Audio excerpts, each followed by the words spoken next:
Hello friends, hi. అందరు ఎలా ఉన్నారు? Welcome back to YouTube channel. నేను మీ శ్రీనివాస్. ఫ్రెండ్స్, ఇప్పుడు మనం డిస్కస్ చేయబోయే ఇప్పుడు మనం డిస్కస్ చేయబోయే టాపిక్ ఏంటంటే ప్రజెంట్ సిచ్యువేషన్లో మనుషులు యొక్క మైండ్ సెట్ అనేది ఎందుకు స్టేబుల్గా ఉండటం లేదు.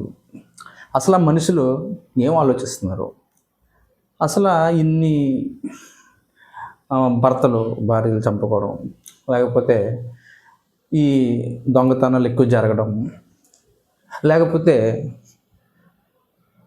ఈ చైన్ స్నాచింగ్, ఈ యొక్క ముసలి వాళ్ళని చూశాను, న్యూస్లో చూశాను. ఏంటంటే ముసలావిడిని పాపం మా కాకినాడలోనే జరిగింది.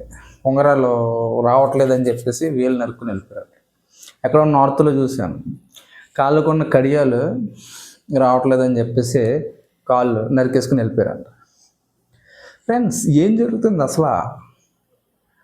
వి can imagine what the things are happening in the present generation, present situation in the time. ఒక పక్క నుంచి యుద్ధాలు జరుగుతున్నాయి, ఓ పక్క నుంచి ఏమో కొంతమంది సూసైడ్ చేసుకుంటున్నారు, ఓ పక్క నుంచి ఏమో ఇల్లీగల్ రిలేషన్స్ అంటున్నారు.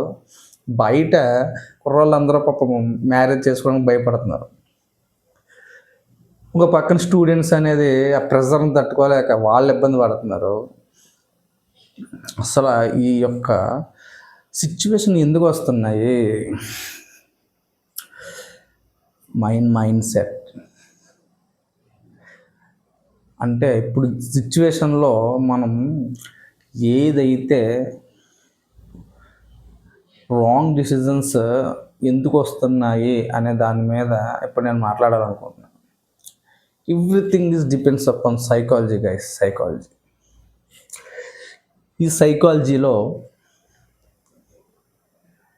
నువ్వు పదే ఒక ఆలోచనని నెగిటివ్గా అనుకుంటే నీ మైండ్ అనేది అదే, నీ మనసు అనేది అదే కమాండ్ ఇచ్చి నిన్ను అనేది రాంగ్ రూట్లోకి అదే నువ్వు పాజిటివ్గా ఆలోచిస్తే నువ్వు అనేది ఒక పాజిటివ్ మార్గంలోకి వెళ్ళు. ఎవ్రీథింగ్ నువ్వు ఒక పాజిటివ్ ఆలోచన ప్రతిరోజు కూడా నువ్వు ఏదైతే నెగిటివ్ని అసలు రానివ్వకుండా ఒక పాజిటివ్ ఆలోచన.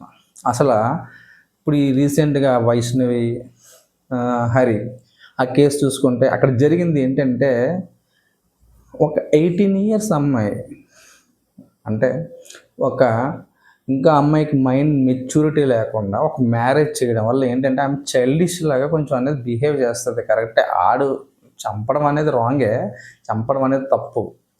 ఏంటంటే వాడు ఏం చేసినా దానికి డివోర్స్ అని వేరే ఉన్నాయి. ఒక అల్లరి ముద్దుగా పెంచుకున్న ఒక ఆడపిల్లని అలా చంపడం అనేది కరెక్ట్ కాదు.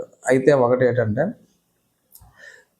ఈ అమ్మాయి రీల్స్ చేసింది, వాడు దీనికి కూడా ఏదో అన్నీ తెలిసే మ్యారేజ్ చేసుకున్నాడు. ఒక పక్క నుంచి వీళ్ళ పేరెంట్స్ మొత్తం వీళ్ళందరూ కూర్చొని మాట్లాడుకొని ఒక నిర్ణయానికి వచ్చి ఉండి తర్వాత లీగల్గా వెళ్ళుంటే ఒక పక్కన అమ్మాయి బ్రతికేది, వీడు కూడా జైలు శిక్షను తప్పించుకునేవాడు. అంటే ఇక్కడ మీరు ఒకటి అర్థం చేసుకోండి, బ్లండర్గా ఇక్కడ మీరు మిస్టేక్ చేస్తున్నారు. ఒకటి గుర్తు పెట్టుకోవట్లేదు మీరు. ఏదో మనం అనేది చంపేసాం, ఏదో ఎస్కేప్ అయిపోతాం, ఆవేశంలో చంపేస్తే మీ లైఫ్ స్పాయిల్ అయిపోతుంది. ఇక్కడ మీ లైఫ్ స్పాయిల్ అయిపోతుంది తెలుసా? ఎందుకు ఆవేశంలో డిసిజన్స్ మీరు ఎందుకు తీసుకోవాల్సి వస్తుంది? ఆ ఆవేశంలో డిసిజన్ తీసుకోవడం వల్ల మీరు చాలా అనేది కొన్ని మిస్టేక్స్ చేస్తున్నారు. ప్రశాంతంగా ఆలోచించండి. కోపంలో ఇప్పుడు డిసిజన్స్ తీసుకోకండి. ఇప్పుడు ఒక సిచ్యువేషన్ మనకు వచ్చిందంటే మనం అనేది దాన్ని ఆలోచించాలి. ప్రోస్ అండ్ కాన్స్ ఏంటి, ఇది నేను చేయడం వల్ల ఏమవుతుంది, ఒక మర్డర్ చేయడం వల్ల ఏమవుతుంది, పోలీసులు ఎవరన్నా మన డిపార్ట్మెంట్ ఏమన్నా పోలీస్ డిపార్ట్మెంట్ ఏమన్నా వదిలేస్తారా ఏంటి, మన సిచ్యువేషన్ ఏంటి, మన బ్యాక్గ్రౌండ్ ఏంటి. ఓకే, పెద్దవాళ్ళు ఏవో చేస్తారు, కొంతమంది ఉంటారు సొసైటీలో అనేది పొలిటికల్ బ్యాక్గ్రౌండ్, పోలీస్ బ్యాక్గ్రౌండ్, లేకపోతే ఉంటారు మనీ బ్యాక్గ్రౌండ్ ఉన్న వాళ్ళు ఉంటారు. నీకు ఏదో ఆవేశం వచ్చేసింది కదా అని చేసేసావు అనుకో, రేపు పొద్దున్న నువ్వు సఫర్ అవుతావు, నీ ఫ్యామిలీ సఫర్ అవుతుంది, ఎవ్రీ ఎవ్రీ వన్ అనేది సఫర్ అవుతారు, నీ కెరియర్ స్పాయిల్ అవుద్ది, వాట్ ఎవర్ ఇట్ ఈస్. చాలామంది అనేది ఒకటే చెప్తున్నాను, గంజాయిలకి డ్రగ్స్కి అలవాటు పడుతున్నారు. ఇంకొకటి రెండు స్నాచింగ్, దొంగతనాలు, సైబర్ క్రైమ్ అండ్ ఒక డబ్బులు దొబ్బేస్తున్నారు. ఇంకొకటి ఏంటంటే ముసలి వాళ్ళ వైపు ఆడవాళ్ళు చైన్ స్నాచింగ్ ఇవన్నీ చేస్తున్నారు. ఏంటి అసలు ఇలా సమాజం ఎలా తయారయ్యింది, అసలు ఎవరో కూడా దీని మీద ఫోకస్ ఎందుకు చేయట్లేదు అనేది అర్థం కావట్లేదు. ఫస్ట్ ఆఫ్ ఆల్ మన దాకానే వస్తేనా, ఇప్పుడు ఎక్కడో ఇరాన్లో యుద్ధం వచ్చింది, మనకి ఎక్కడ ఏమైంది, గ్యాస్లో అవన్నీ ఆగిపోతున్నాయి కదా. అంటే రేపు నీ ఇంటి దాకా రావచ్చు, నీ దాకా రావచ్చు. మనకేం జరగలేదని ఊరుకుంటున్నాం. కానీ ఫ్రెండ్స్ ఒకటి గుర్తుపెట్టుకోండి, తప్పు చేసే ముందు 1-10 సార్లు ఆలోచించుకోండి. మీ మైండ్ని అనేది పాజిటివ్గా ఉంచుకోండి. మనకి ఏదో ప్రాబ్లమ్స్ వచ్చినాయి, మనీ ప్రాబ్లమ్ అవుతుంది, ఏదన్నా రాని దానికి ఆల్టర్నేటివ్ సొల్యూషన్స్ ఎదుర్కోవాలి తప్ప ఏంటి ఇది అసలు, ఈ మటర్లు ఏంటి, ఇది చంపేయడం ఏంటి, అసలు ఏమనుకుంటున్నారు, అసలు ఒక మనిషిని చంపేస్తున్నారా, లేకపోతే ఒక పక్కనోడి దగ్గర నుంచి ఒక మనీని, ఒక గోల్డ్ స్నాచర్స్ ఎక్కువైపోయారు, చైన్ స్నాచర్స్ ఎక్కువైపోయారు. చూసుకోండి ఫ్రెండ్స్, మన మైండే మన బిగ్గెస్ట్ ఎనిమీ. ఇక్కడ నీ సైకాలజీ మీద నీ యొక్క బిహేవియర్ అనేది డిపెండ్ అవి ఉంటుంది. నీకు ఆలోచన వచ్చింది కదా అని చెప్పేసి నువ్వు ఏది పడితే అది నిర్ణయం తీసేసుకొని సమాజంలో ఏది పడితే అది చేసేద్దాం అనుకుంటే ఎప్పటికైనా దొరుకుతావు.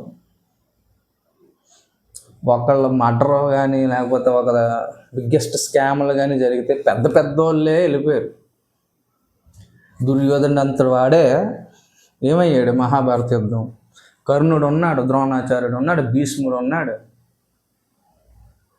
వీళ్ళందరితో పోల్చుకుంటే పాండవులు పంచపాండవులు. గుర్తుపెట్టుకోండి ఫ్రెండ్స్, మనం అనేది ఏంటంటే సొసైటీలో కొంచెం జాగ్రత్తగా ఉందాం, కొంచెం భయపడదాం. తప్పు చేయడానికి భయపడాలంతే తప్ప నువ్వు నీతిగా, న్యాయంగా, ధర్మంగా, కరెక్ట్గా ఉన్నావు అనుకో, నిన్ను ఎవడు ఏం చేస్తాడో నువ్వు ఎవరికే భయపడక్కర్లేదు. నువ్వు షార్ట్ కట్స్ వాడద్దు ఫ్రెండ్స్, షార్ట్ కట్స్ అయితే వాడద్దు. అవసరమైతే మీ యొక్క జలసాలో మీ ఖర్చులు తగ్గించుకో.